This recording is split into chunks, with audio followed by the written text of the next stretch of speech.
अध्याय 1 कुरुक्षेत्र के युद्ध स्थल में सैन्य निरीक्षण। धृतराष्ट्र ने कहा, हे संजय, धर्मभूमि कुरुक्षेत्र में युद्ध की इच्छा से एकत्र हुए मेरे तथा पांडु के पुत्रों ने क्या किया?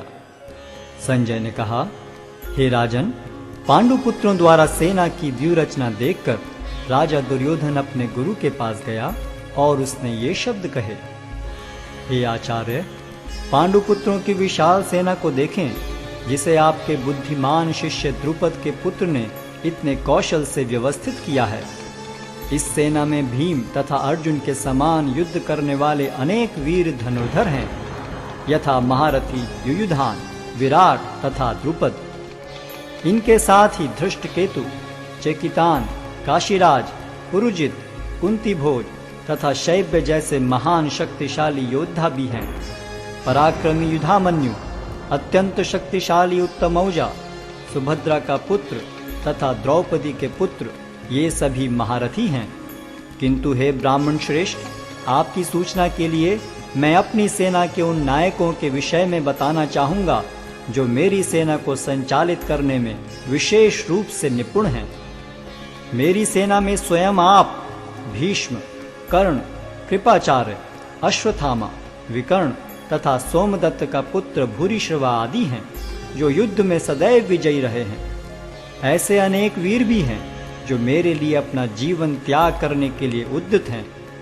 वे विविध प्रकार के हथियारों से सुसज्जित हैं और युद्ध विद्या में निपुण हैं।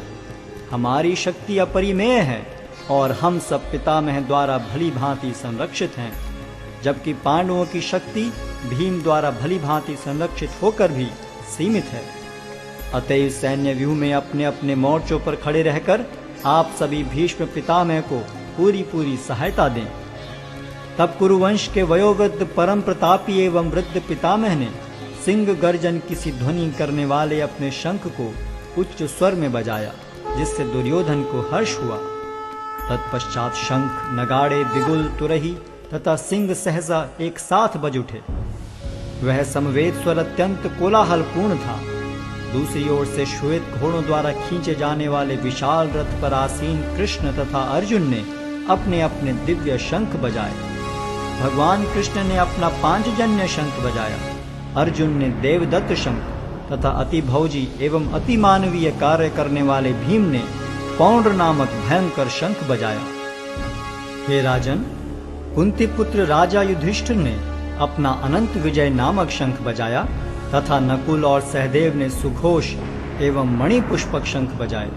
महान धनुर्धर काशीराज, परम योद्धा शिखंडी, धृष्टद्युम्न, विराट, अजय सात्यकी, द्रुपद, द्रौपदी के पुत्र तथा सुभद्रा के महाबाहु पुत्र आदि सबों ने अपने अपने शंख बजाए। इन विभिन्न शंखों की ध्वनि कोलाहल पूर्ण बन गई, जो आकाश तथा पृथ्वी को शब्दायमान करती हुई धृतराष्ट्र के पुत्रों के हृदय को विदीर्ण करने लगी। उस समय हनुमान से अंकित ध्वजा लगे रथ पर आसीन पांडु पुत्र अर्जुन अपना धनुष उठाकर तीर चलाने के लिए उद्यत हुआ।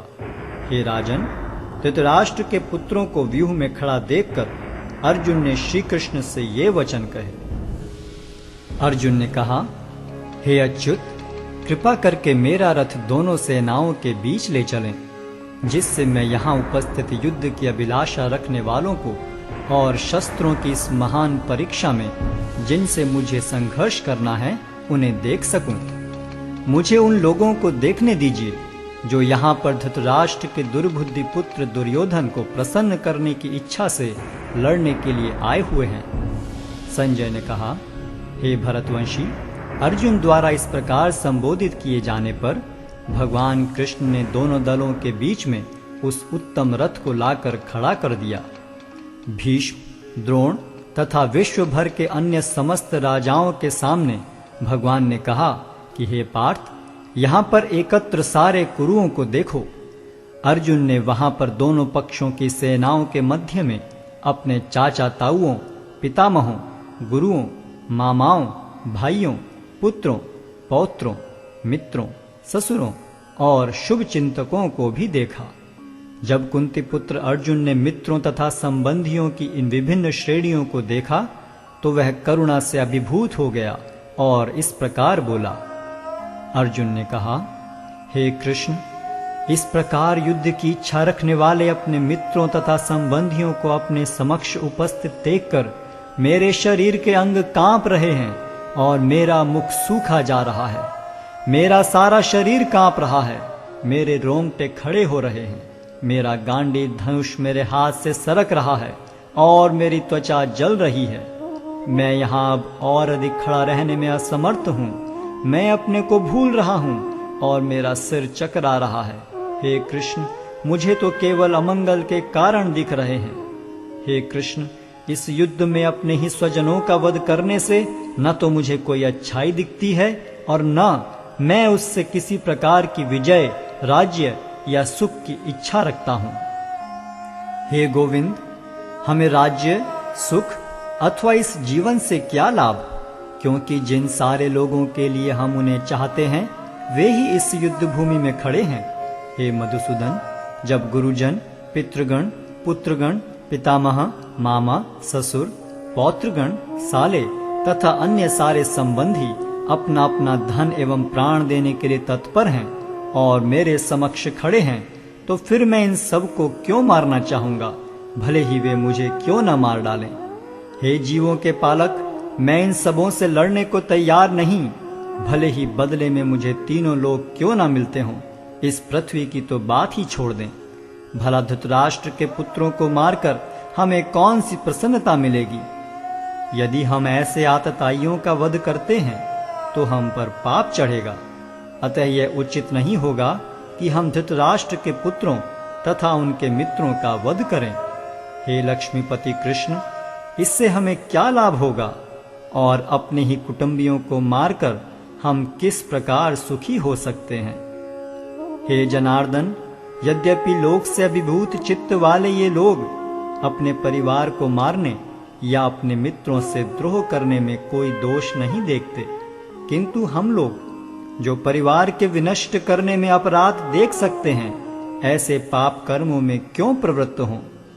कुल का नाश होने पर सनातन कुल परंपरा नष्ट हो जाती है और इस तरह शेष कुल भी अधर्म में प्रवृत्त हो जाता है। हे कृष्ण, जब कुल में अधर्म प्रमुख हो जाता है तो कुल की स्त्रियां दूषित हो जाती हैं और स्त्रीत्व के पतन से हे वृष्णिवंशी अवांछित संतानें उत्पन्न होती हैं। अवांछित संतानों की वृद्धि से निश्चय ही परिवार के लिए तथा पारिवारिक परंपरा को विनष्ट करने वालों के लिए नारकीय जीवन उत्पन्न होता है। ऐसे पतित कुलों के पुरखे गिर जाते हैं, क्योंकि उन्हें जल तथा पिंडदान देने की क्रियाएं समाप्त हो जाती हैं। जो लोग कुल परंपरा को विनष्ट करते हैं और इस तरह अवांछित संतानों को जन्म देते हैं, उनके दुष्कर्मों से समस्त प्रकार की सामुदायिक योजनाएं तथा पारिवारिक कल्याण कार्य विनष्ट हो जाते हैं। हे प्रजापालक कृष्ण, मैंने गुरु परंपरा से सुना है कि जो लोग कुल धर्म का विनाश करते हैं वे सदैव नरक में वास करते हैं। ओहो, कितने आश्चर्य की बात है कि हम सब जघन्य पाप कर्म करने के लिए उद्यत हो रहे हैं।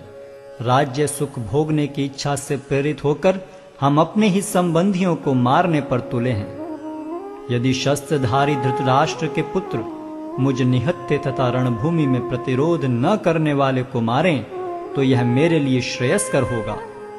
संजय ने कहा, युद्ध भूमि में इस प्रकार कहकर अर्जुन ने अपना धनुष तथा बाण एक ओर रख दिया और शोक संतप्त चित्त से रथ के आसन पर बैठ गया।